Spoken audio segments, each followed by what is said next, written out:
Paano kung isang araw nalaman mo na ikaw na lang pala ang patuloy na kumakapit sa relasyon niyo? Paano kung one-sided love na lang pala?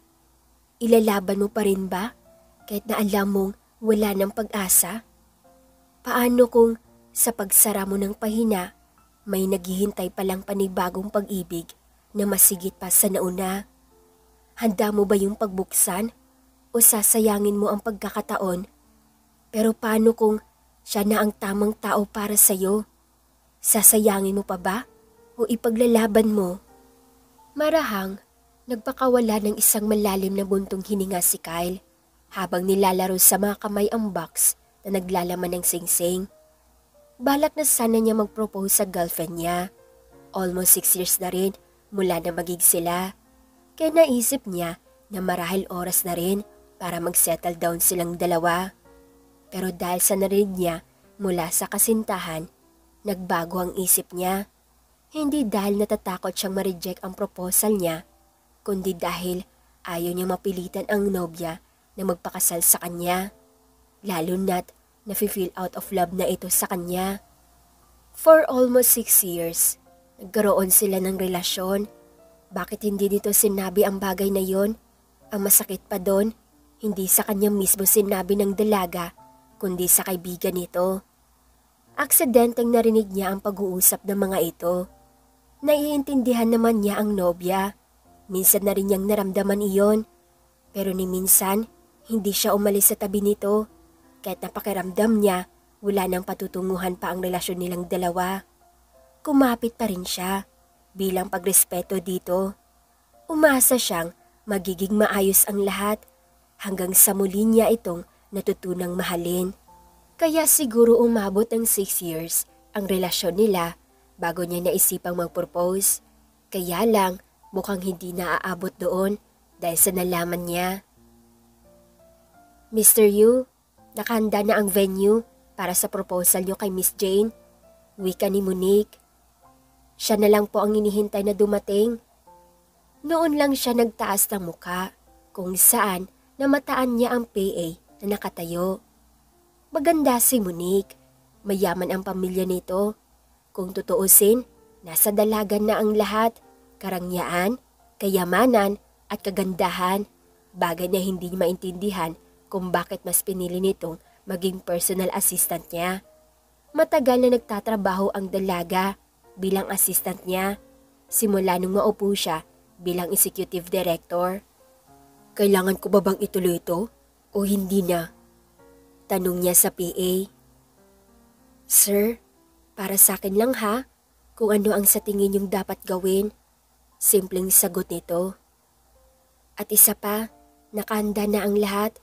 Ilang sandali na lang, darating na siya. Dugtong pa nito. Paano kung na-feel out of love na siya? Na kaya lang siya nagstay dahil sa tagal ng pinagsamahan namin? Usisa pa niya na bahagyang nalungkot. Matagal yun na akong personal assistant, sir. Mula nang maupo kayo bilang executive director.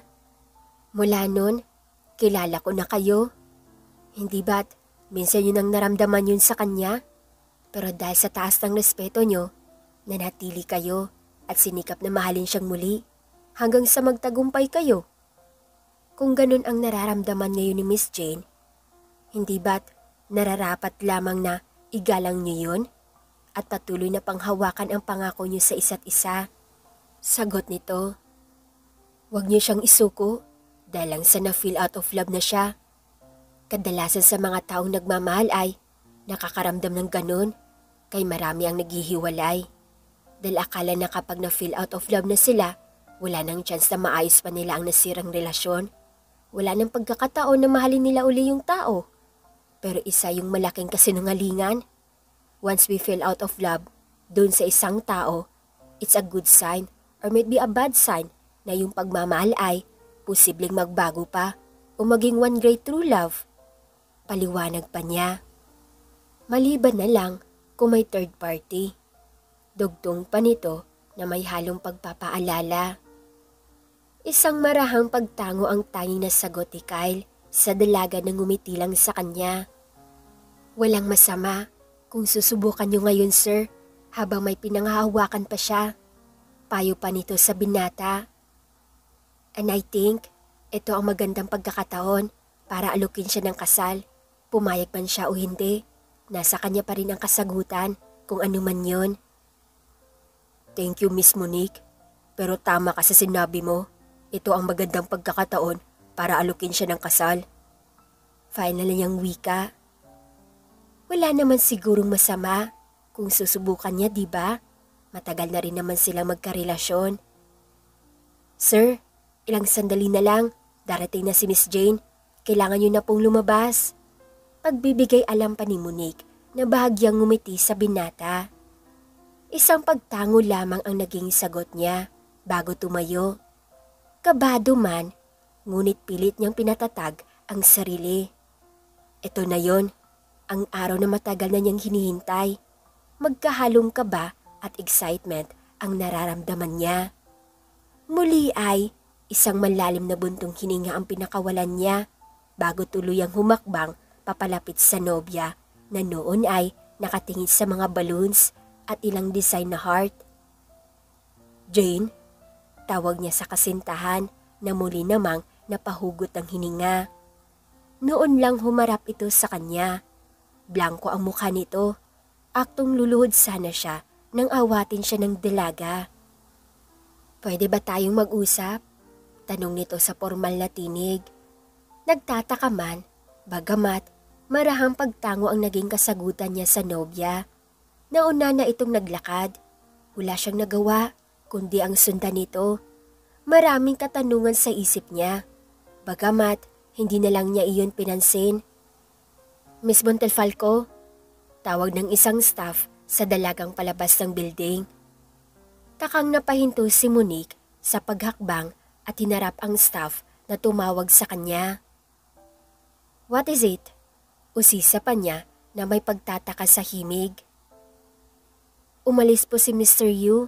Ano pong gagawin namin sa mga props para sa proposal? Usisa pa nito. Mas lalo siyang napakunot noo sa tanong na yun ng babaeng staff. Pagkuway, kinuha ang cellphone at tinawagan ang binata. Ngunit nagring lang iyon at walang sumasagot. Napapailing na binaba niya ang phone at muling hinarap ang staff. Standby lang muna kayo. Antayin niyo na lang ang utos ko. Kailangan ko siyang mahanap. Bilin pa niya bago tinalikuran ito. Hindi man niya alam kung saan matatagpuan ang binata. Bagamat tinuloy pa rin niya ang paghahanap. Hanggang sa matagpuan niya ito sa rooftop kung saan kausap nito ang nobya. Hindi sinasadyang narinig niya ang usapan ng mga ito. I'm sorry, Kyle. But I can't marry you. Hindi na ako sigurado kung mahal pa rin kita. Niwala na akong maramdaman sa'yo. Sa tuwing magkasama tayo, pakiramdam ko, napakasinungaling ko. Nagpapanggap akong masaya na kasama ka. Ngunit sa loob ng puso ko, hindi ko makapaang tunay na kaligayahan. Pag-amin ni Jane bago binitawan ang kamay ng binata. Napakagat-labi si Kyle upang itago ang sakit na gumuhit sa mukha niya.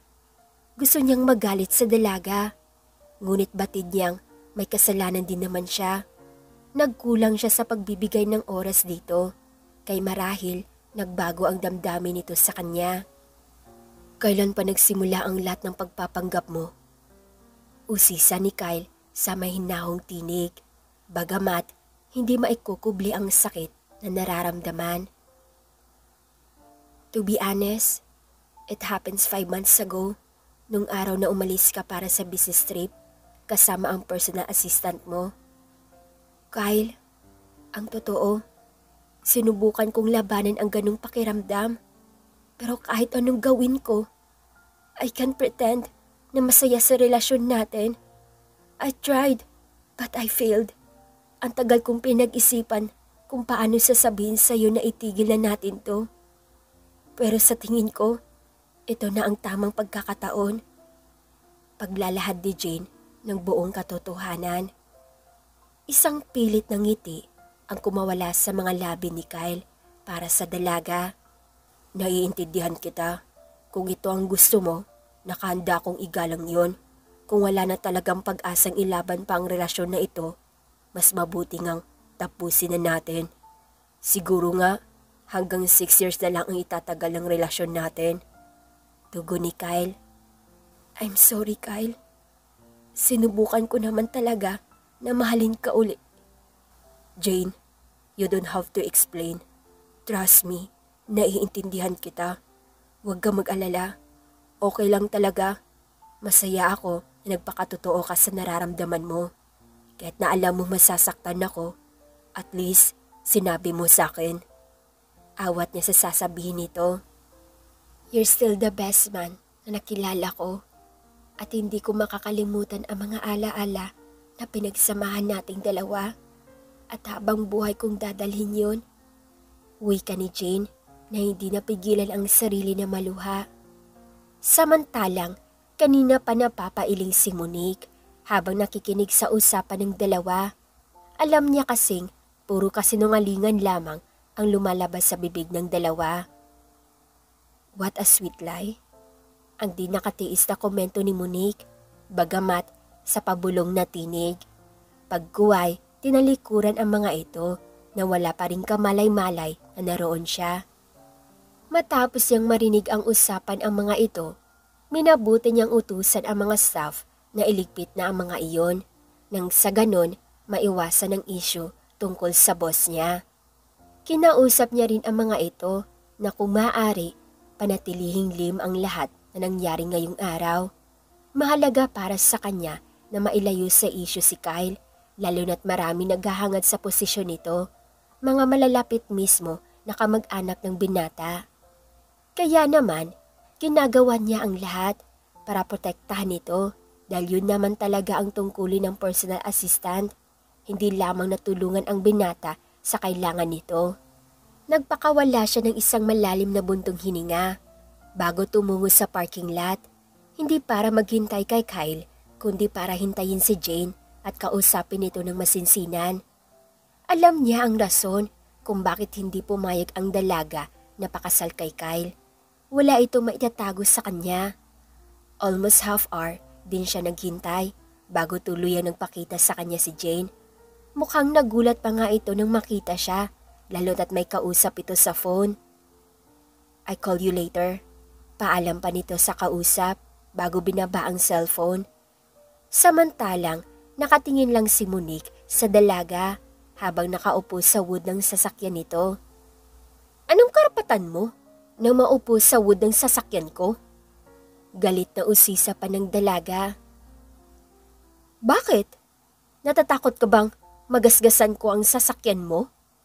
Don't worry, kaya ko na magbayaran yan kahit triple pa. Alam nating dalawa na you can surpass my wealth. Kaya kong bilhin pati buhay mo. Sagot niya bago napakross arm. Anong kailangan mo sa akin? Pag-iiba ni Jane sa usapan matapos makalma ang sarili. Alam niyang wala siyang laban sa dalaga. Nagmula ito sa royal family na kahit minsan hindi nito ginamit para sa pansarili nito. It's all about him. Pag-amin ni Monique bago tumitig dito. Nakipaghiwalay na ako sa kanya. I'm not pertaining about Kyle, kundi dun sa lalaking ipinalit mo sa boss ko. Hindi naman talaga dahil sa na-feel out of love ka sa kanya ang tunay mong dahilan, kundi dahil may third party. Mariing wika niya na bahagyang ngumisi sa dalaga. What a sweet lips! Nagawa mo siyang paniwalaan sa mga matatamis mong salita. Panghiinsulto niya bago ngumisi. Hindi ko alam kung ano ang kasinungalingang sinasabi mo. Mariing tanggi ni Jane sa dalaga. Nakalimutan mo na ba? Isang Montefalco ang kaharap mo. Hindi niyo kami magagawang mapaniwala sa mga mabulaklak o matatamis yung salita. Dahil para sa amin, isang nakakamatay na lason ang mga ganung kataga. Palaban niyang wika na siyang ikinatigil ang dalaga. Hindi nakaimik si Jane sa sinabing iyon ni Monique. Mababakas sa mukha ng dalaga ang takot. Huwag kang mag-alala. Hindi ko sasabihin kay Kyle ang mga nalalaman ko. Maliban na lang kung malaman niya ang ginawa mong pagtataksil sa kanya habang kayo pa. Wika niya. Anyway, Miss Jane, gusto ko lang sabihin sa'yo, ingatan mo ang batang dinadala mo sa sinapupunan mo dahil yan ang tanda sa ginawa mong pagtataksil sa kanya. Dugtong pa niya bago ito tinalikuran. Oo, alam niya lahat ng sekreto ng dalaga. Paano niya nalaman?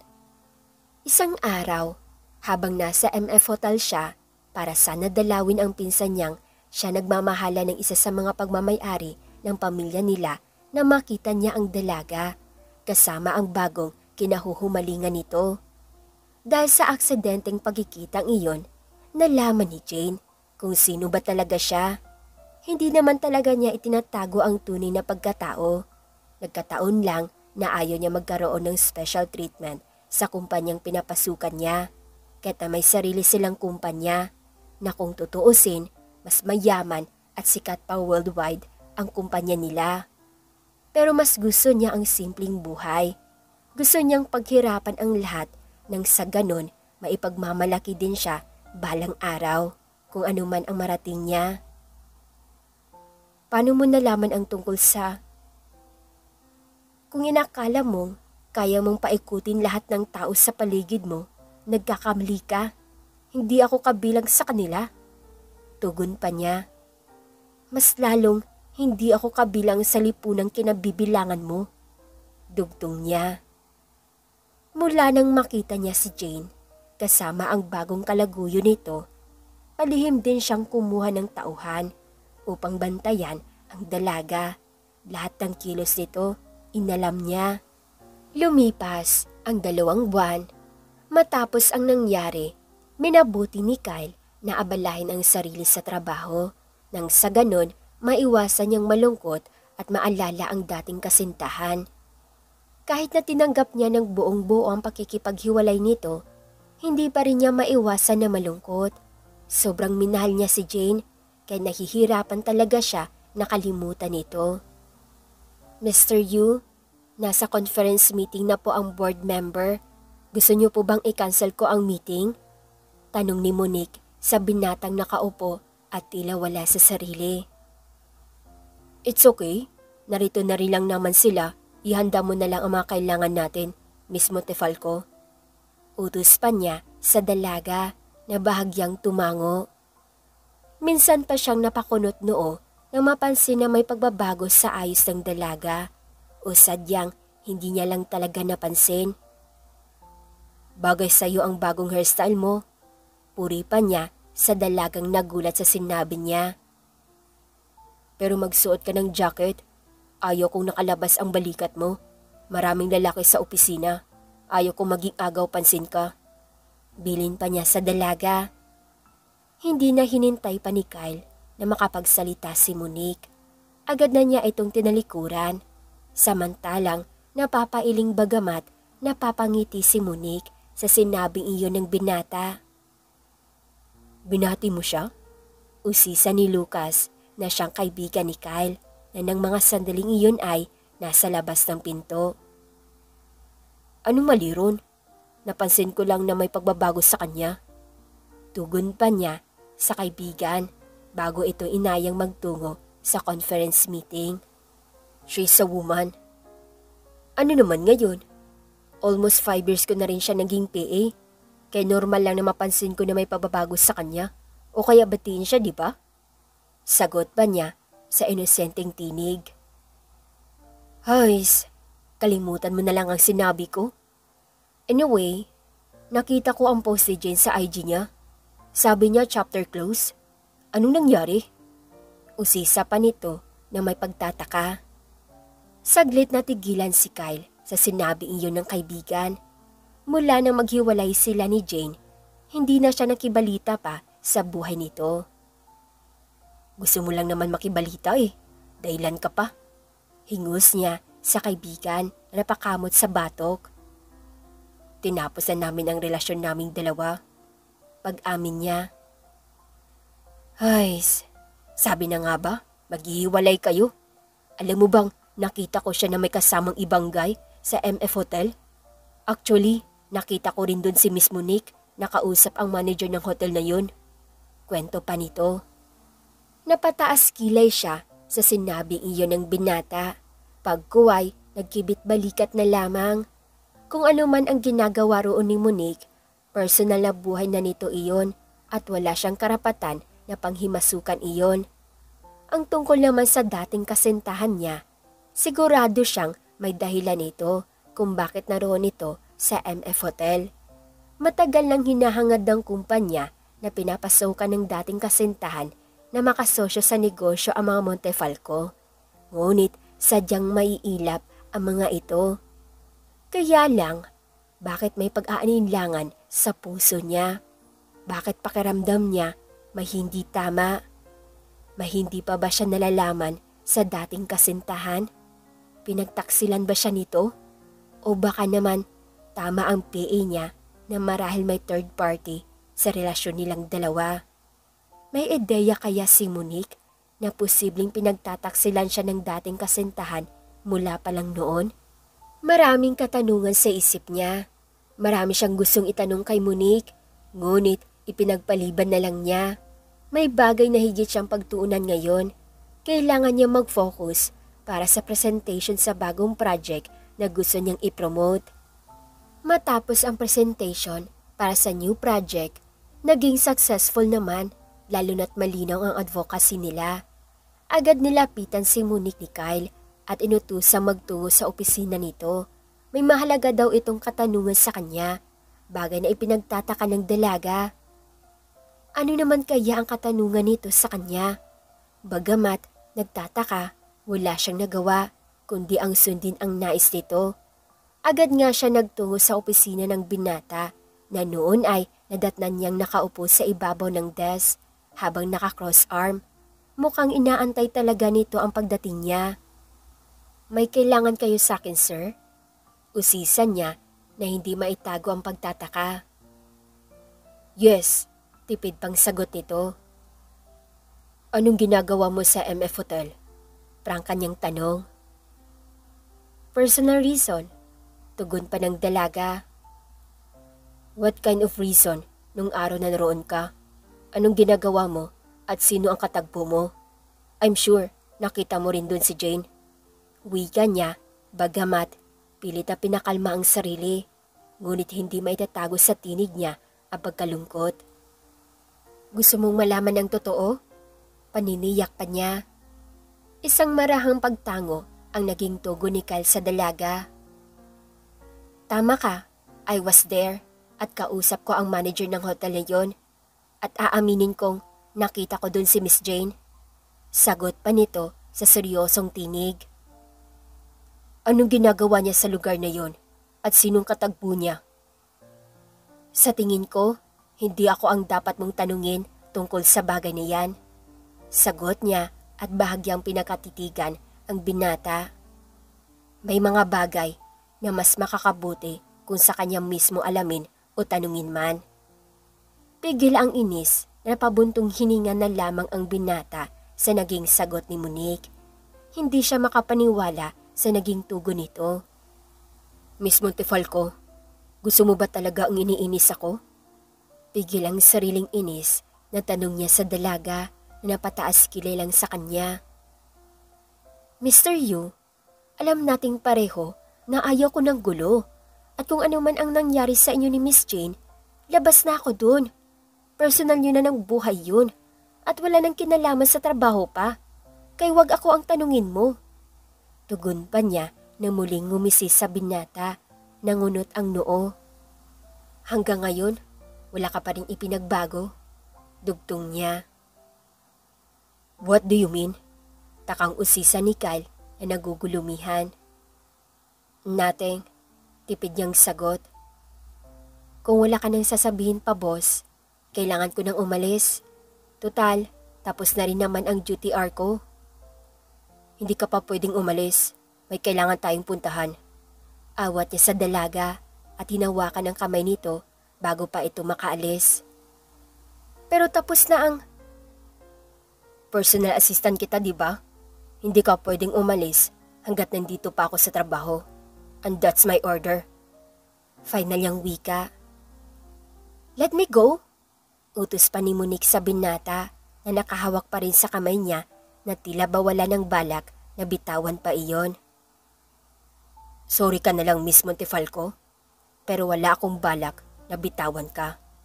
Nakangisi pang sagot ni Kyle sa dalaga.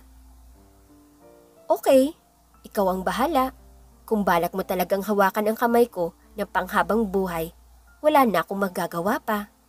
Saad pa niya nang umisi nang makitang nataranta ang binata sa biro ni Monique. Pagguway, dali-dali nitong binitawan ang kamay ng dalaga. Pigil ang sarili, napahagalpak ng tawa nang makita ang pamumula ng pisngi ni Kyle. Bukod pa doon, hindi ito mapakali sa biro niya. Sumunod ka sa akin.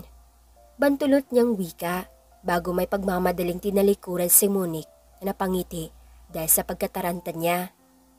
Sa huling pagkakataon, hindi napigilan ni Monique ang mapahagalpak ng tawa nang mauntog ang binata sa pinto na nakasarado. Samantalang, napaawang naman ang labi ni Kyle sa nakitang reaksyon ng assistant niya. Sukat ba namang pagtawanan siya nito? Bagamat, hindi niya maikakaila na masaya siyang makita itong tumawa ng ganon. Sa tagal na nakasama niya ito, ngayon niya lang nasilayan ang dalaga na ganon kasaya. Wala sa sariling napangiti siya sa nakikitang kaligayahan ng dalaga na siyang ikinatigil nito sa pagtawa. Pagkuway, naiilang na umiwas ng tingin at nakasimangot na nauna nang lumabas sa kanya. Napapailing na sinundan niya ito, bagamat hindi mamaglit sa labi niya ang mga ngiti na tila ba magnet na nakadikit na. Habang nagmamaneho ng sasakyan, palihim niyang sinusulyapan ang dalagang nakasimangot pa rin. Mukha ito ang naasar sa kanya matapos siya nitong pagtawanan. Huwag kang umiti dyan. Ang hindi nakatiis pang saway ni Monique sa boss niya na hanggang ngayon hindi nawawala ang mga ngiti sa labi. At bakit naman? Teka nga, mas lalo ba akong nagiging gwapo sa paningin mo? Ikaw ha?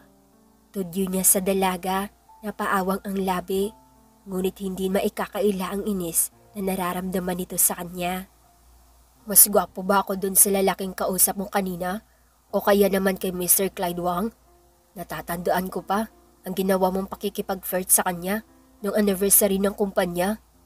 Paalala pa ni Kyle. Are you hitting on me, Mr. Yu? Ngising tanong ni Monique sa binata matapos makabawi sa mga pangaasar nito. Sa pagkakataong iyon ang binata naman ang natigilan na siyang ikinaluwang ng ngiti ni Monique. Let me remind you, in case nakalimutan ka, kakatapos lang ng breakup niyo ni Miss Jane, ayoko maging cover girl. Dugtong pa niya bago ngumisi. Oo nga pala, hindi ako nakipag-flirt kay Mr. Wang. Nagkataon na maganda lang talaga ako. Please, huwag ka na magselos. Hindi bagay sa'yo. Lakas mang asa ng babaeng to. Ang dali naman mapikon. Ang naisaloob niya at mas piniling manahimik lalo na nakikita niyang masaya ngayon ang dalaga. Ayaw niyang basagin ang kaligayahan nito.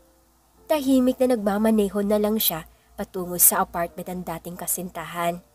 May gusto siyang linawin dito kung ano ba talaga ang dahilan ng pagkikipaghiwalay nito sa kanya. Anong dahilan? At sinama mo pa ako dito? Eh di ba apartment to ni Miss Jane? Puna ni Monique na mapansin ang tinatahak nilang daan. I need to talk to her. Simpleng sagot niya sa dalaga na nagtaas kilay. Eh, bakit sinama mo pa ako? Gayong kakausapin mo lang naman siya. Anong gusto mo? Panoorin ko kayo habang nagtatalo o pinag-uusapan ang madramang breakup closure niyo? O baka naman balak niyo akong gawing referee? Teka lang Mr. Yu, hindi libre ang oras ko. Mataray pa niyang wika sa binata na napapailing na lang. After namin makapag-usap ni Jane, may kailangan tayong puntahan. Gusto kang makausap ni Chairman. Your dad? Anong dahilan? Takang usisa pa niya sa binata na muling umiling sa tanong ng dalaga. Ang chairman ng FM Group, pag-amin niya siyang mas lalong ikinakunot noon ni Monique. Bakit hindi akong personal tinawagan ni Dad? Bakit kailangan kasama ka pa? Ang nagugulumihang tanong niya sa binata, nagkibit-balikat na lamang. Maging siya, wala ring ideya kung bakit gustong makausap ng chairman si Monique. Marahil personal na dahilan. Nakakapagtakang kasama pa siya sa pag-uusap ng mga ito. Pero hindi yun ang dapat na inaalala niya ngayon, kundi ang dating kasintahan. Pagkahinto ng sasakyan niya sa tapat ng apartment ng dalaga, isang malalim na pagbuntong hininga ang pinakawalan niya bago sinulyapan ang bahay. Lumabas ka na, narito na tayo. Wika ni Monique sa binata. Alam ko. Bakit di ka pa bumaba? Dito na ako maghihintay.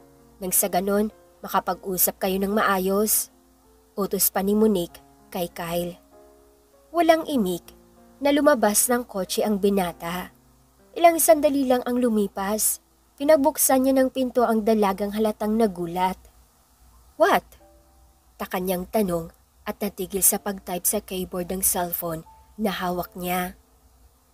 Labas na, utos pa nito. For what? Kailangan mo akong samahan sa loob, Miss Montefalco? Mahinaong utos nito sa dalaga. Ayoko, mariing tanggi niya kay Kyle. Miss Monique Montefalco? Muli ay tawag niya sa dalaga. Pagkuhay, hinawakan ito sa kamay at hinila ito palabas ng kotse. Ano ba? Inis na tanong ni Monique sa binata matapos siya nitong hilain palabas ng sasakyan. Kailangan kita, sagot pa nito. Hays, nakakabwisit ka talaga? Angal niya sa binata bago padabog na naunang maglakad papasok ng apartment ni Jane. Tahimik lang si Monique habang nakaupo sa sofa bed. Masama pa rin ang loob niya dahil sa pilitan siyang kinaladkad ng binata papasok ng apartment ni Jane. Tumaas ang kilay niya nang tumingin sa kanya si Jane. Huwag mo akong tignan ng ganyan dahil hindi ko rin gusto na narito ako sa maliit mong apartment. Reklamo niya sa matari na tinig bago inirapan si Jane na muling tumingin kay Kyle. Hindi naman kalayuan ang dalawa. Naririnig pa rin niya ang pag-uusap ng mga ito. Monique, saway ni Kyle sa dalaga. What? Ginusto ko bang narito ako? Ikaw tong nagdala sa akin dito? Inis yang tugon sa binata bago tumayo na siyang ikinakunot noon nito. Saan ka pupunta? Tanong ni Kyle na aktong susundan ang dalaga. Sa kotse na ako maghihintay. Wika pa niya bago ang mga itong tuluyang tinalikuran. Hindi na niya pinagsalita pa si Kyle dahil paniguradong aawatin na naman siya nito. Hindi na niya alam kung ano ang dahilan ni Kyle at gusto nitong naroon siya sa pag-uusap ng dalawa. Isang malalim na pagbuntong hininga ang pinakawalan niya bago tuluyang pumasok sa loob ng sasakyan sa driver's seat na siya mismo naupo. Nang mainip, kinuha niya ang cellphone at tinext ang ama upang alamin kung nasan ito. Naghintay pa siya ng ilang minuto na lumabas si Kyle. Ngunit makalipas ang 10 minuto ay wala pa rin ito. Napangisi siya, may naisip na kalokohan pagkuhay tinext ang binata na magkita na lamang sila sa rest house kung saan naroon ang ama niya. Samantalang, napatiimbagang naman ang binata matapos matanggap ang mensahe ng dalaga. Ang lakas talaga ng loob nito na iwanan siya at dinala pa talaga ang sasakyan niya. Kyle, tawag ni Jane sa binata na mapansin ang pagkuyom ng kamao nito. I'm sorry, hinging pa umanhin niya sa pag-aakalang siya ang dahilan na ikinaiinis nito. For what? Ang inis niyang tanong. Sa ginawa ko, I'm sorry kung nag-cheat ako, kung hindi ko sinabi agad sa iyo ang dahilan kung bakit hindi ko tinanggap ang proposal mo. Jane, hindi ko alam kung ano ang magiging kasagutan ko sa iyo ngayon. Magulo ang isip ko. Sa totoo lang, gusto kong magalit sa iyo dahil sa ginawa mo. Gusto kong mamuhi sa mga kasalanan mo. Habang nagpapakatotoo ako sa iyo ay, palihim mo rin pala akong ginagags. Kaya lang, hindi ko maramdaman ang sakit. Hindi ko alam kung bakit. Pag-amin niya, bago muling napahugot ng malalim na pagbuntong hininga. Hindi kaya. Kailangan ko nang umalis. Nauna na si Monique. Kailangan ko siyang sundan sa resort. Paalam niya bago tinalikuran ang dating kasintahan na nagtataka sa naging kilos niya. Hindi alam ni Kyle kung bakit ganun na lang ang nararamdaman niya nang sadaling umalis si Monique sa apartment ni Jane. May kung ano sa puso niya ang nagnanais na sundan ito. Ngunit dahil kay Jane, nanatili siya sa loob para tapusin ang lahat sa pagitan nilang dalawa. Ang totoo, nagulat din siya sa mga nalaman. Bagamat nakatulong din iyon para maibsan ang sakit at mga alalahanin niya. At least, hindi siya ang nagkamali sa kanilang dalawa. Marahil nga, hindi sila nakatadhana para sa isa't isa na hanggang dun na lang nagtatapos ang relasyon nila, na may hangganan sa bawat relasyon, may katapusan at may dulo.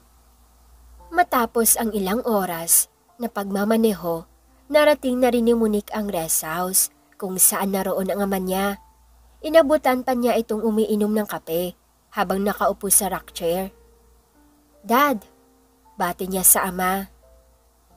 "I'm glad na nandito ka na." "Anong dahilan? At pinapunta niyo ako dito?" Tanong niya na hindi man lang nag-aksaya ng oras na mga musta sa ama na napataas kilay. "Nasaan si Mr. Yu?" Usisa nito sa halip na sagutin ang tanong ng anak. "Anong kailangan niyo sa kanya? Hindi ba't ako naman ang kailangan niyo?" Wika pa niya na may pagtataka. "May kailangan din ako sa lalaking yun. Kaya naman, saka ko nasasabihin kapag dumating na siya." Tugon nito bago inilahad ang kamay sa dalaga at itinuro ang bakanteng tasa na naglalaman ng kape. "Alam niyong hindi ako umiinom ng kape?" Masungit niyang tugon. "Sabagay, ano bang alam niyo? Mula nang mamatay si Mami, ni hindi niyo man lang ako matignan sa mga mata dahil hanggang ngayon ako pa rin ang sinisisi niyo sa pagkawala niya. Nang dahil sa akin, kaya siya nawala. Pag-uusapan naman ba natin ang bagay na yan?" Marahas sa sagot nito, napigil ang sarili na maiyak. "Araw-araw, palagi kong tinatanong kung bakit sobrang mahal niyo ang mga kapatid ko. Samantalang ako, ni hindi niyo magawang tignan sa mga mata, ni hindi niyo matawag na anak. Hindi ko naman kasalanan na mawala si Mami nung pinanganak niya ako. Hindi ko kasalanan na kapalit ng buhay niya ang pagdating ko sa mundong to." Luhaan ang mga matang sabi niya sa ama. Sa loob ng mahabang panahon, minabuti niyang kimkimin ang sakit na nararamdaman. Ang hinanakit sa ama, isa iyon sa mga dahilan niya kung bakit mas pinili niya magtrabaho sa ibang kumpanya dahil hindi niya kaya makasama ang mga ito sa iisang kumpanya habang dala ang katotohanan na ayaw sa kanya ng mga kapatid at ama niya.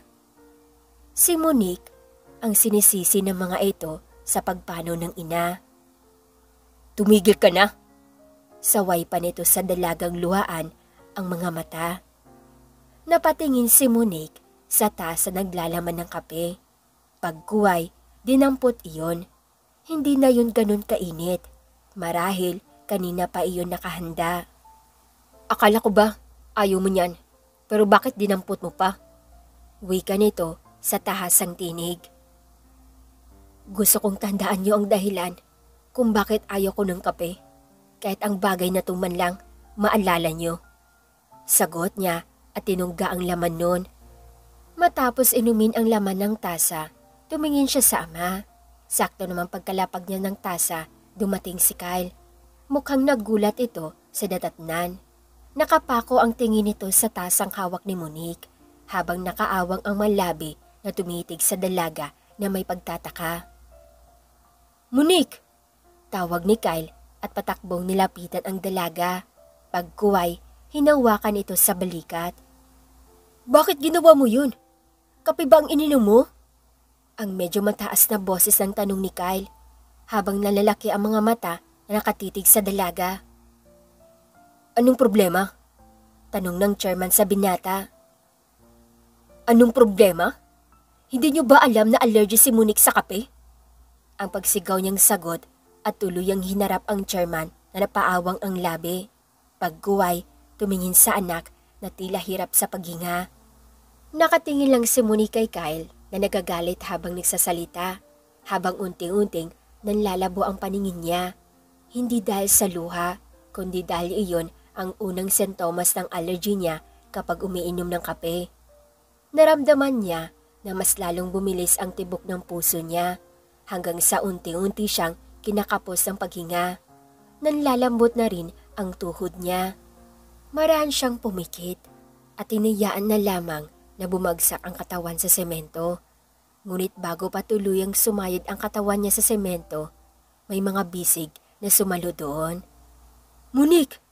Ang sambit pa ng binata habang hawak ito sa bewang.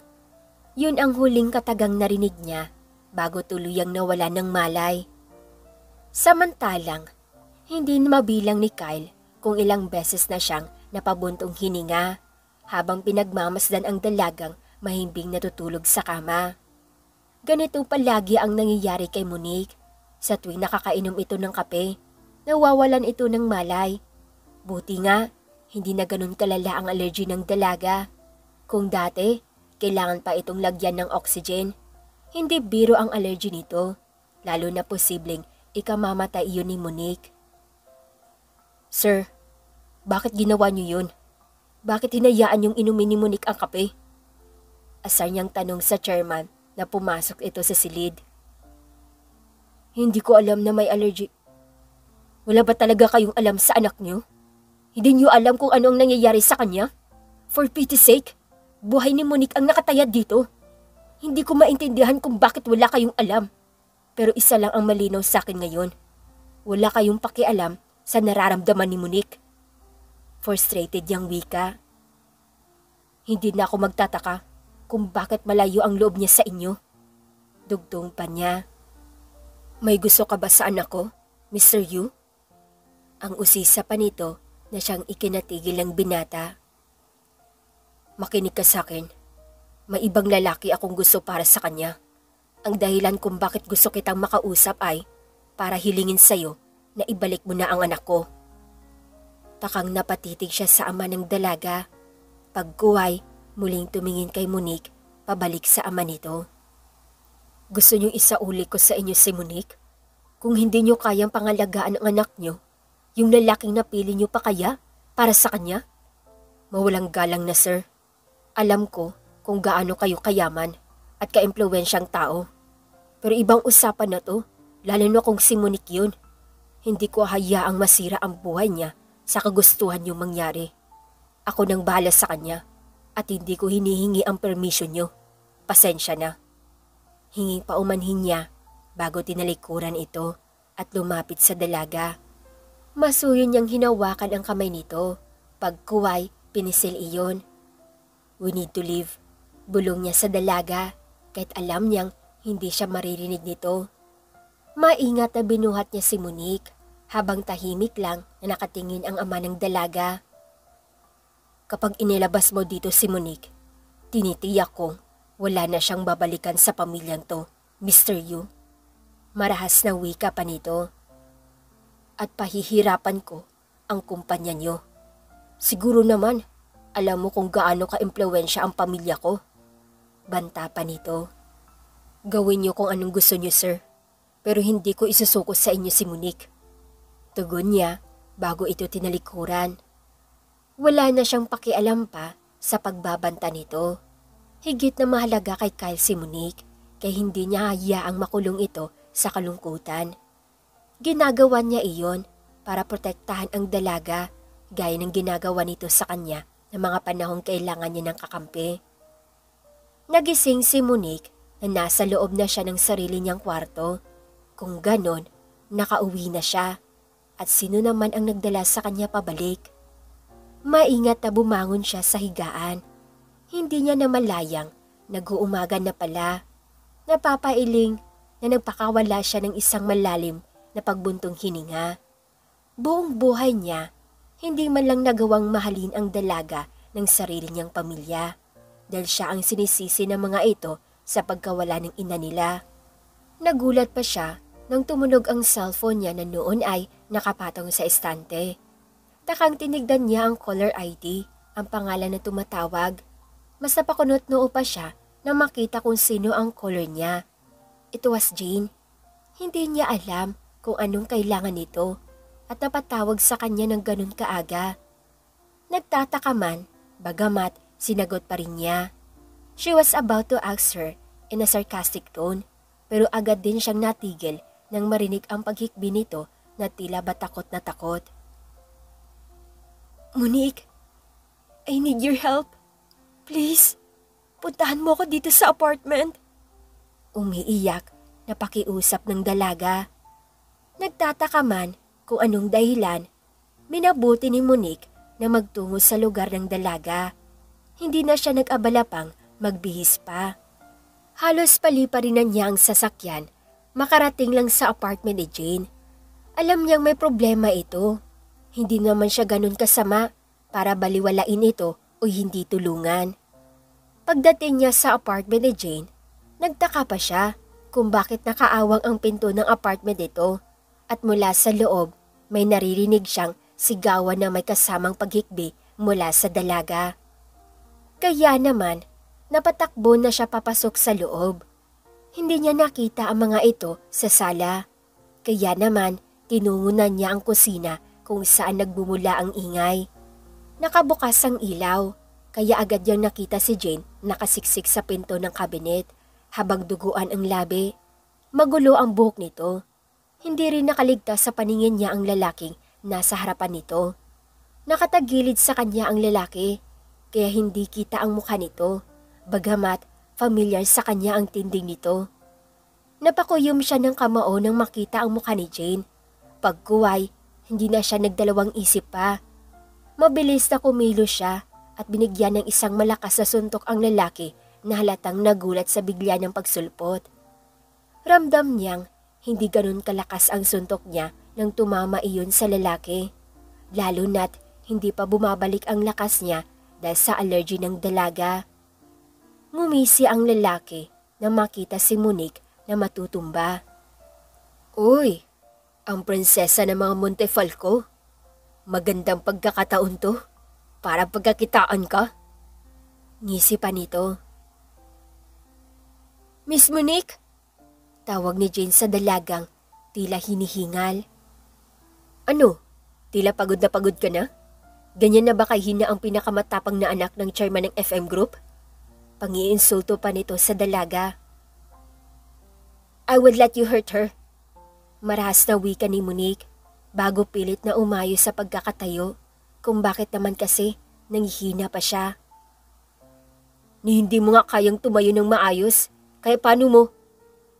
Stay away from her kung ayaw mo masaktan. Galit na utos ni Kyle habang nakatuon ang tingin kay Monique. Nasa mga mata niya ang pag-aalala. Kyle? Gulat na panambit ang dalawang babae nang makita ang binata.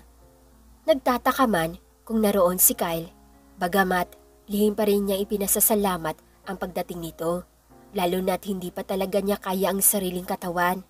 At isa pa, nanlalabo na ang paningin niya. Mukhang hindi pa siya nakakabawi mula sa allergy niya. Monique! Tawag ni Kyle nang makitang unti-unting tumumba ang dalaga. Mabilis na kumilos si Kyle nang makitang tumumba ang dalaga.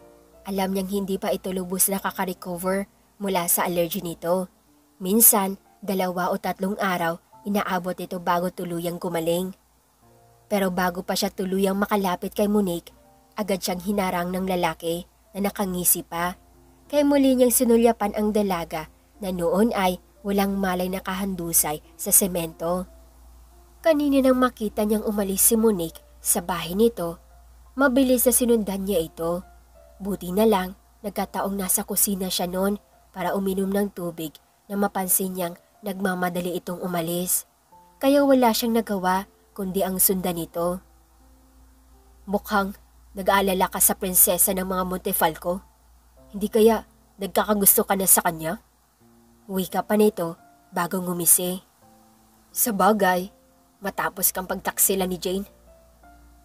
Huwag mong idamay sa usapang tong si Monique dahil wala siyang kinalaman sa kung anong nangyari sa amin ni Jane. At mas lalong wala kang karapatan na manakit ng babae kahit man na ikaw ang pinili niya sa ating dalawa. Marahas niyang wika. Pagkuway, sinulyapan si Jane na nakahawak na kay Monique. Ang lakas ng loob mong sabihin sa akin ang bagay na yan. Alam mo bang, kamalasan ang dala sa akin ng babaeng to nang dahil sa kanya. Ikaw ang malas sa buhay niya. Huwag mong isisi sa iba ang mga kamalasang naranasan mo ngayon. Giit niya sa binata na tigilan. Umalis ka na habang nakakapagtimpi pa ako. Utos niya na siyang ikinangisi nito. Pagkuway, walang imik na tinalikuran sila. Pagkaalis ng lalaki, mabilis na nilapitan ni Kyle ang dalagang wala pa ring malay. Maingat na binuhat niya si Monique bago tumingin kay Jane. Walang imik na dinala niya ang dalaga sa sofa habang tahimik namang nakasunod sa kanya ang dating kasintahan. You really care about her back then? Puna pa nito matapos ihiga ni Kyle ang dalaga sa mahabang sofa. Dahil siya lang ang nag-iisang taong may malasakit sa akin. Walang gatol niyang sagot bago hinarap ng tuluyan si Jane. Sa tingin ko, hindi dahil doon. Back then, iba ang trato mo kay Monique. Mas special ang tingin mo sa kanya kahit na ako ang girlfriend mo. Mas nag-alala ka kapag wala siya sa paligid mo. Nagsiselos ka kapag may ibang lalaking lumalapit sa kanya.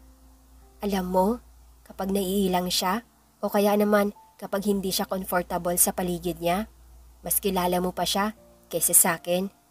Lahat ng ayaw at gusto niya natatandaan mo. Wika pa nito na bagyang ngumiti. Hindi kita maintindihan. Pag-amin niya na may pagkalito. You really love her. Mas mahal mo siya kaysa sa akin. Siguro, hindi mo pa yun napapansin dahil nasanay kang nasa paligid mo siya. Nasanay ka kung anong meron kayong dalawa. Mas madalas mo siyang nakakasama kaysa sa akin, kaya hindi malabong magustuhan mo siya, Kyle. Wika pa ni Jane. Hindi ko alam kung anong sinasabi mo. She's just my personal assistant at wala nang bago ron. Anya na hindi napansin ang dalagang nagkamalay. Miss Monique, tawag ni Jane sa dalaga na bahagya itong bumangon. Bahagyang nilingon ni Kyle ang dalaga na sapo ang ulo habang nakapikit ang mga mata. Anong ginagawa mo dito, Mr. Yu? Usisa pa niya na may pagtataka. Ikaw ang dapat kong tanungin yan. Hindi ka pa magaling pero umalis ka na agad ng unit mo. Paano kung naaksidente ka o kaya hindi ako dumating agad dito? Baka mamaya, pati ikaw napahamak na. Inis na wika ni Kyle sa dalaga. Teka, paano mo nalamang narito ako sa bahay ni... Sinundan kita. Nakita ko kasing umalis ka kaya.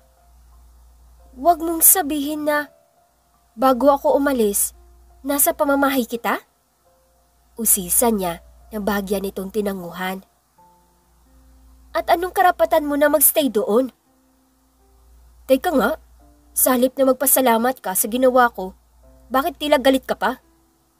Ang di makapaniwalang usisa niya. Dahil nagstay ka doon without my permission at hindi mo alam ang magiging consequences ng lahat. Inis ng wika pa nito. Teka, hindi kita maintindihan. Anong consequences ba? Hinatid lang naman kita sa unit mo dahil bigla ka na lang nahimatay matapos kang uminom ng kape. Dapat kang magpasalamat ka pa dahil nagmagandang loob ako. Hindi maganda ang ginawang pagtulong sa akin. Natitiyak kong ikapapahamak ng kumpanya nyo ang ginawa mong to. Sagot ni Monique na siyang ikinatahimik ng binata. Inaasahan na rin naman ni Kyle ang bagay na yon mula nang ilabas niya si Monique sa rest house ng mga Montefalco.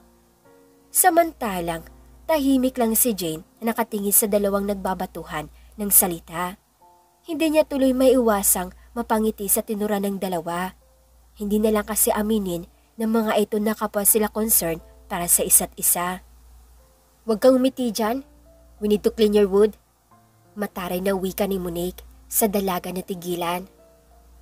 Masaya lang ako dahil finally nakita ko uli ang dating Kyle kapag nag-aalala. Nakangiting sagot ni Jane. "Sa tingin ko, bagay kayong dalawa." Puri pa niya. "Ha? Ano bang sinasabi mo? Wala akong gusto sa kanya." Panabay pa ng dalawa na saglit na tigilan, pagguway, kapwa na tahimik. Pigil ang matawa si Jane sa reaksyon ng dalawa. Para itong mga bata na biso ng crush nila. Sa totoo lang, masaya siya para kay Kyle. Pagpasok nila sa opisina, masamang balita agad ang binungad sa kanila. Kinansela ng ilang clients ang project na hawak ng kumpanya nila. At hindi lang yun, nag-pull out ang ilang investors nila na pwedeng ika-bankrupt ng kumpanya. "Inaasahan ko na gagawin to ni Daddy. Bakit kasi doon ka natulog sa condo unit ko? Hindi ka talaga nag-iisip?" Paninisi ni Monique sa binata. "Teka lang ha? Nagmagandang loob na nga ako, tapos ganyan ka pa kung umasta?" Reklamo niya at hindi na malayan ang pagdating ng kaibigan na tila problemado. "Yeah!" Galit niyang sigaw sa dalawa na kapwa na patingin sa kanya. "Can you stop fighting? May mas malala pa tayong problema ngayon." Awat niya sa dalawang tila mga bata sa pagtatalo. Mula nang dumating ang mga ito sa opisina ngayong umaga, wala nang tigil ang mga ito sa pagbabatuhan ng salita. "Anong mas malalang problema ba yun? Wala na bang katapusang problema ngayong araw?" Mainit ang ulo na tanong ni Kyle. "Hays, bakit kasi kinalaban mo ang FM Group? Alam mo kung gaano sila ka-impluwensya?" Inis na singhal ni Lucas sa kaibigan. "Kakausapin ko siya." Wika ni Monique sa binata. "Hindi mo kailangan gawin yun." Awat ni Kyle bago hinarap si Lucas na nakahawak sa sentido. "Gaano katagal bago tayo mag-file ng bankruptcy?" Usisan niya habang napapaisip. 3 to 4 weeks, sagot ni Lucas. "Gano'n yun kabilis?" Ang di makapaniwalang na isatinig ni Kyle sa kaibigan na medyo napataas ang boses. "Nagulat ka pa talaga? Hindi mo ba alam kung gano'n sila ka-impluwensya? Kaya nilang pabagsakin ang isang kumpanya sa isang iglap lang. Buti nga aabot pa tayo ng 4 na linggo." Inis na wika ni Lucas bago tumingin kay Monique. "Kapag ginusto ni Dad, baka hindi na to aabutin pa ng 1 araw. Kaya kailangan na makausap ko siya." Wika ni Monique na napapaisip. "Tama ka dyan, Miss Monique. Kaya oras na para pakiusapan mo siya." Hindi pupunta doon si Monique. Mas lalong hindi siya makikipag-usap sa daddy niya. Awat ni Kyle. "Kyle, yun na lang ang tanging paraan para makaiwas tayo sa bankruptcy. Lalo na't ang dad niya ang dahilan ng lahat ng to. Si Miss Monique na lang ang pag-asa natin." Paliwanag ni Lucas. "Alam ko, pero hindi ko hayaan na sirain ni Monique ang buhay niya para lang maisalba ang kumpanyang to." Sagot ni Kyle na siyang ikinakunot noon ni Monique. "Ano namang pumasok sa kokote mo at naisip mong sisirain ko ang buhay ko sa pagkikipagkita ko kay Dad?" Hingus niya sa binata. "Gusto niyang ipagkasundo ka sa isa sa mga anak ng business partner niya." Sagot ni Kyle. "Yun ang dahilan kung bakit inuwi kita agad sa condo unit mo. Alam ko kasi na kapag sinabi niya yun, mag-aaway naman kayong dalawa." "Mas lalong kailangan ko siyang makausap ngayon dahil sa pagkakaroon ng misunderstanding. Pwedeng mabankrupt tong kumpanya niyo. Bagay na ayaw ko namang mangyari." Paliwanag ni Monique. "Alam nating pareho na kapag kinausap mo siya ngayon, wala ka nang mapipilian pa, kundi ang sundin siya. Bagay na ayaw kong mangyari. Ayaw kong ilagay mo ang sarili mo sa kalungkutan dahil sa kagustuhan ng daddy mo. Kaya kahit na mabankrupt pa tong kumpanya, hindi ko hayaang Makausap mo siya ng mag-isa ka lang. Pag-amin ni Kyle. Isang marahang pagbuntong hininga ang pinakawalan ni Monique bago mariing pumikit. Pagkuhay, isang pasya ang nabuo niya. Pagkamulat niya ng mga mata, agad niyang hinarap si Lucas. Do something para pigilan siya na huwag sumunod sa akin. Kailangan kong makausap si Daddy. Utos niya kay Lucas na marahang tumango bilang tugon sa dalaga. At anong binabalak mo? Ang kinakabahang tanong ni Kyle sa dalaga na ngumisi lang sa kanya. Lucas, ikaw na ang bahala sa kanya. Baling ni Monique sa binata na agad na kumilos bago hinawakan ang kaibigan na mas lalong nagtaka. Simantala ni Monique ang pagkakataon bago nilisan ang silid. Pagkalabas niya agad na pumasok ang ilang security upang makatsak na hindi makakasunod sa kanya si Kyle na posibleng ikapahamak lang ito. Alam niyang may dahilan ang boss niya kung bakit ayaw nitong makausap niya ang sarili niyang ama. Marahil may kinalaman iyon nung pumunta sila sa rest house at yun ang gusto niyang malaman. Kung tama ang sinabi sa kanya ni Kyle na balak ng kanyang ama na ipakasundo siya sa isa sa mga anak na ka-business partner ng daddy niya, hindi nga magandang balita yon. Dahil natitiyak niyang gagawin nito ang lahat, makuha lang siyang pabalik. Walang pakialam ang ama niya. Ang tanging gusto nito ang nasusunod, bagay na marahil nakuha niya sa pag-uugali ng ama. Hindi niya hahayaang tuluyan itong pabagsakin ang kumpanya ni Kyle. Gagawin niya ang lahat sa abot ng makakaya niya upang protektahan ang kumpanyang nakasama niya sa loob ng 5 taon. Habang nakaupo sa sofa bed, hindi maiwasan ni Kyle ang mabahala para sa dalaga. Hindi naman siya makaalis dahil nakabantay si Lucas sa kanya maging ang ilang security. Hindi lang yun, kinandado ng mga ito ang pinto. Huwag kang mag-alala, natitiyak kong gagawin ni Monique ang lahat para hindi mabankrupt ang kumpanya. Wika ni Lucas. Hindi yun ang inaalala ko. Alam natin kung paano mag-isip si Monique. Hindi siya tumitigil hanggat hindi niya nakukuha ang gusto niya, bagay na inaalala ko. Tugon ni Kyle na pahilot sa sentido. Yun naman ang purpose natin, di ba? Kaya siya naroon, para maibalik ang kumpanya sa atin at maiwasan ang bankruptcy. Sagot ni Lucas. Hindi mo ba naiintindihan? Pwede siyang pumayag sa gusto ng daddy niya para iligtas tong kumpanya. Kapalit ng kaligayahan niya ay ang kalayaan nitong kumpanya. Bagay na hindi ko hayaang mangyari. Inis niyang sagot sa kaibigan. May gusto ka ba kay Monique? Usisa pa nito na may pagtataka. Hindi ka naman ganyan dati. Mas mahalaga sa'yo ang kumpanya kaysa sa babae. Nung kay Jane ka, hindi ko nakita sa'yo ang inasta mo ngayon. Puna pa nito. Hindi na mahalaga kung ano ang nararamdaman ko ngayon. Ang gusto ko lang, makalabas dito at makuha si Monique. Marahas niyang tugon. Paano ang kumpanya? Kapag ginawa mo yun, ito na ang katapusan ng pinaghirapan ng pamilya mo. Maraming tauhan ang mawawalan ng trabaho kapag itinuloy mo ang pansarili mong hangarin. Pumunta doon si Monique para isalba tong kumpanya kahit na alam niyang kapalit nun ang sarili niyang kaligayahan. Wika ni Lucas sa binata. Sa akin lang, okay lang na mawalan ng trabaho. Kaya kong buhayin ang sarili ko at magtayo ng sarili kong cafe. Pero paano ang ibang tauhan mo na nakaasa at nakadepende ang buhay sa kumpanyang to? Maraming mahihirapan kapag hinayaan mo mangyari to. Marahang nagpakawala ng isang malalim na buntong hininga si Kyle. Mahalaga sa kanya si Monique, maging ang mga tauhan niya. Pero sa pagkakataong ito, gusto niyang piliin si Monique. Kung pagiging makasarili lang ang pag-uusapan, pero hindi niya pwedeng pabayaan na lang na mangyari ang lahat ng to. Mawala ng trabaho ang marami at maghirap. Makalipas ang ilang sandali, dumating na rin ang hinihintay ni Monique. Sinadya niya talagang puntahan ng ama sa sarili nitong kumpanya. Ang isa pa sa ikinagulat niya ay naroon din ang mga kapatid niya. We're glad to see you here.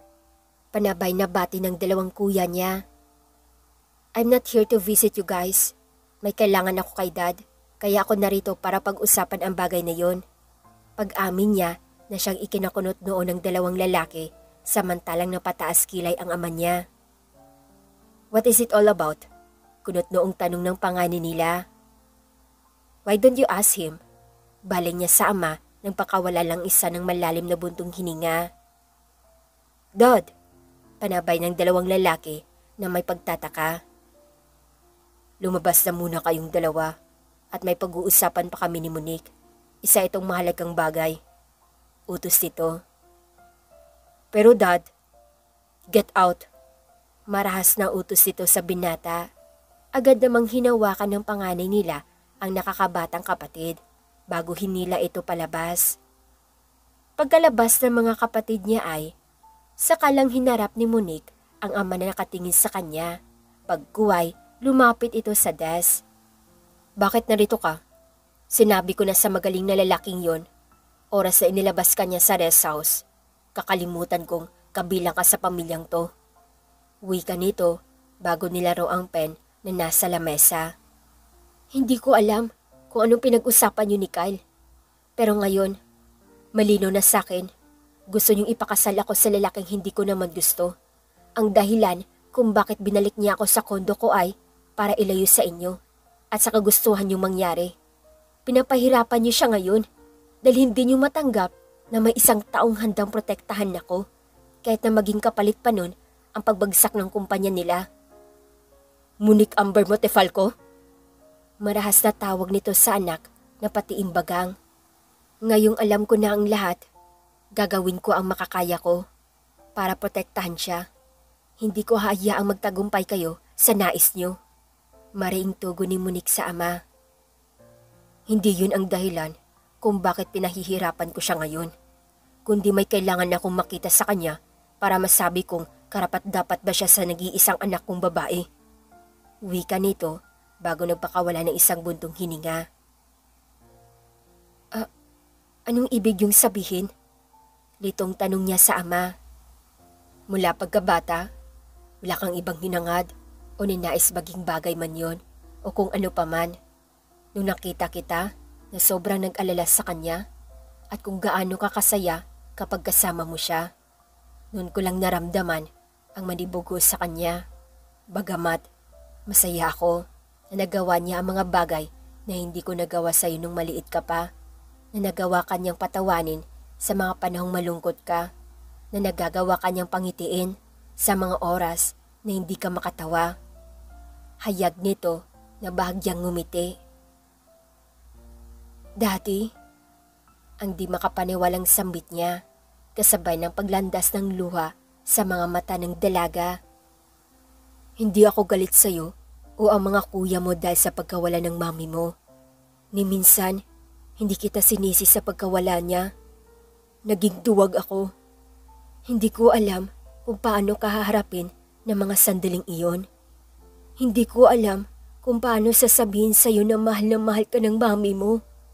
Na kahit sarili niyang buhay ay handa siyang isugal. Masilayan mo lamang ang mundong to. I'm sorry kung naduwag ako na sabihin sa'yo at iparamdam ang pagmamahal namin sa'yo. Monique Amber, gusto ko lang sabihin sa'yo na sobrang saya ko na makita kitang isinilang ng mami mo. Nang marinig ko ang unang pag-iyak mo, ang unang pagngiti mo, at maging ang unang beses na tinawag mo akong daddy. Unang beses na nakapagsalita ka. Sobrang saya ko noon. Pahayag pa nito na hindi napigil ang sarili na maluha. Daddy? Umiiyak na tawag ni Monique sa ama. Pagkuway, mahigpit na niyakap ito. Daddy? Paulit-ulit niyang sambit. Sa ngayon, hayaan mo akong tulungan ka sa lalaking gusto mo. Hayaan mo akong subukin siya, lalo na't alam niya na isa kang Montefalco. Matutulungan mo ba ang daddy? Masuyo nitong tanong sa anak. Pero paano pag nag-file sila ng... It was all part of the games. Tanging kayong dalawa lamang ni Kyle ang hindi nakakaalam sa bagay na to. At ngayon si Kyle na lang. Nakangiti nitong sagot. Anong ibig yung sabihin? I already talked to them about my plan para sa boss nila except you. Alam na rin to ng Daddy Kyle. Nakangiting sagot pa ni Mr. Montefalco sa anak. Dad, you're too cruel. Ang di makapaniwalang bulalas niya na tinawanan lang nito. Dito natin masusukat kung gaano kakamahal ng lalaking yun. Wika pa nito bago pinagmasdan ang anak. Thank you, Dad. Ang masayang pasasalamat ng dalaga sa ama bago ito muling niyakap. I want you to be happy at yun na lang ang tanging magagawa ko to fix what I've done before. Sagot pa nito habang marahang tinatapik ang ulo ng anak. Isang matamis at mahigpit na yakap ang naging sagot ni Monique sa ama. Ang buong akala niya na wala talaga itong pakialam sa nararamdaman niya. Agad na patayo si Kyle nang makitang pumasok sa opisina niya si Monique. Buong maghapon itong wala sa kumpanya, kahapon at ngayon lamang bumalik. Monique, anong nangyari? Anong pinag-usapan niyo ng daddy mo? Pinilit ka ba niya magpakasal? Ano naging sagot mo sa kanya? Sunod-sunod pa niyang tanong sa dalaga na bahagyang napakawala ng isang malalim na pagbuntong hininga. Mr. Yu, maayos naman ako nakabalik.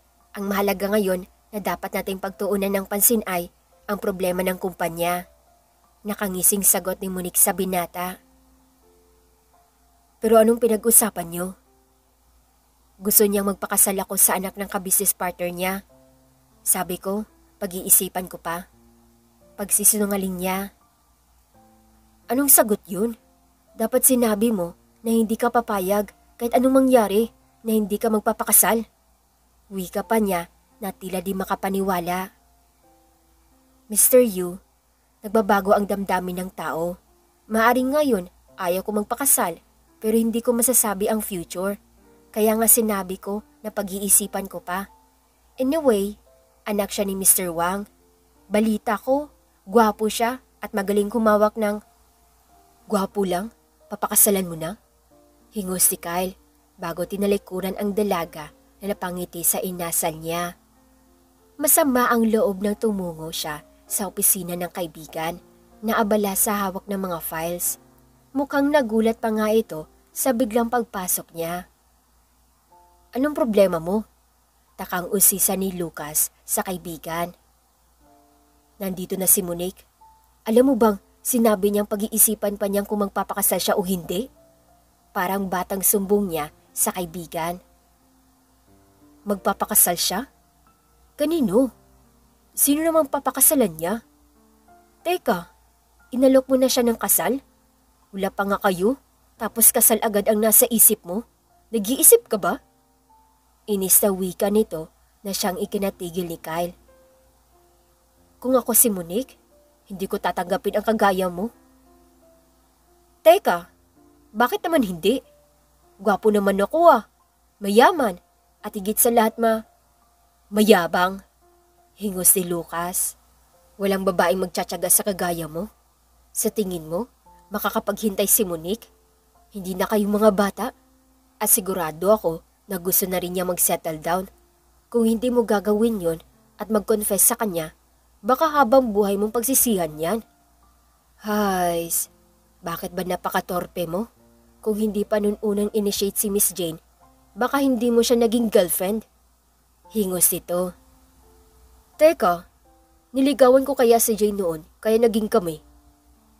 Tama ka, niligawan mo nga siya, pero siya ang unang nag-first move. Kung hindi ka pa ba naman nuknukan ng katorpehan? Paalala pa nito. Nakakahiya ang ganun. Singit ni Monique na may dalang file. Anong ginagawa mo dito? Asar na tanong ni Kyle sa dalaga. Nandito ako para mag-report, Mr. Yu. Nakalimutan mo na ba ang... Pupunta ngayon si Mr. Clyde Wang. Wika ni Lucas na makuha ang punto ni Monique.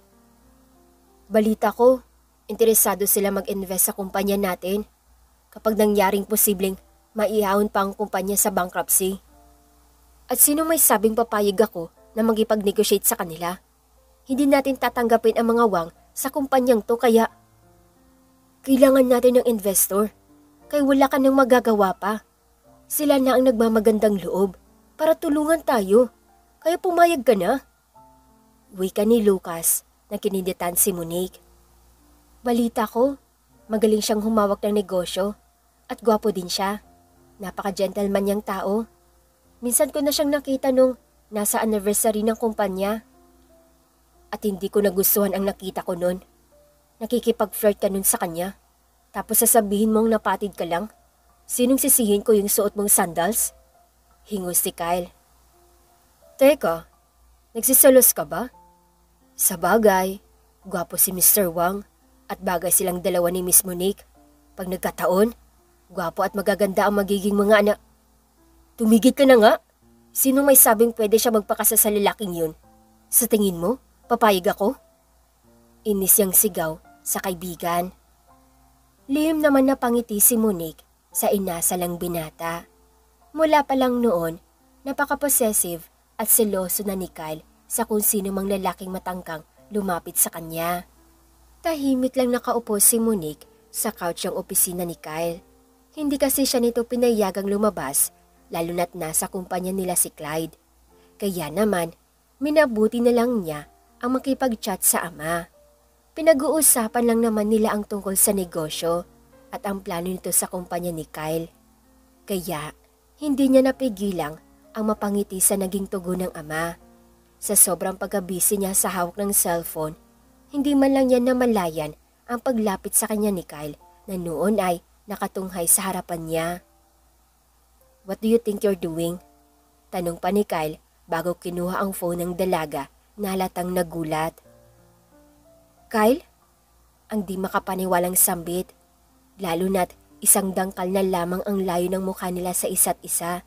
Nalalanghap na niya ang mabangong hininga ng binata. Hindi siya nakagalaw nang biglang tawirin ni Kyle ang pagitan ng mga labi nila at siilin siya nito ng halik. Bahagya siyang napapikit at dinama ang halik nito. Ilang saglit lang na naglapat ang mga labi nila nang pakawalan siya nito. Next time, nang mahuli kitang ngumingiti ng ganyan sa kung sino mang kachat mo, I'll make sure you will pay for making jealous. I'm warning you. Bulong pa niya bago muling tinawid ang pagitan ng mga labi nila. You're such a brat, hingos si Monique sa binata na ngumiti lang sa kanya. Let's have a dinner later, aya ni Kyle. Paano kung ayaw ko? Taas kilay niyang tanong sa binata. You cannot say no, sagot pa nito bago masuyang pinisil ang pisngi nito. Ganyan ka ba mag-aya ng date sa babae? Napaka-unprofessional mo naman. Hindi ko alam kung paano mo napapayag doon si Miss Jane. Hingos niya. Isang matamis na ngiti lang ang sumalay sa labi ni Kyle bago niyakap ang dalaga ng mahigpit. Makalipas ang ilang 2 linggo, isang pasya ang nabuo ni Kyle. Yun ay ang hingi ng tulong ng ama ni Monique upang maisalba pa ang kumpanya. Handa siyang bitawan ang posisyon niya para sa nakakarami. Mr. Yu, negosyante akong tao. Hindi ako basta-basta pumapayag na walang kapalit na kolateral. Wika pa ni Mr. Montefalco habang hinihimas ang baba. Hilingin niyo na sir lahat. Wag lang si Monique. Nakahanda akong gawin ang gusto niyo. Alam ko ang taas ng confidence ko sa unang pagkikita natin. Pero higit na kailangan ko ang tulong niyo para maihaw ng kumpanya namin sa crisis. Paliwanag ni Kyle. Kung ganon, may isang kahilingan ako. Pero oras na sumaway ka, hindi ako magdadalawang isip na pabagsakin ang negosyo kumpanya niyo. Saad pa nito. Lalaki akong kausap, sir. Nakahanda akong sundin ang gusto niyo. Maliban sa paglayo sa anak niyo. Sagot pa niya. Hindi ko hilingin na layuan mo ang anak ko. Ang gusto ko, pangalagaan mo siya habang buhay. Oras na sinaktan mo siya o pinaiyak man lang, humanda ka sa akin. Titiyakin kong ibabalik ko yun sa iyo ng triple. Banta pa nito. Thank you, sir.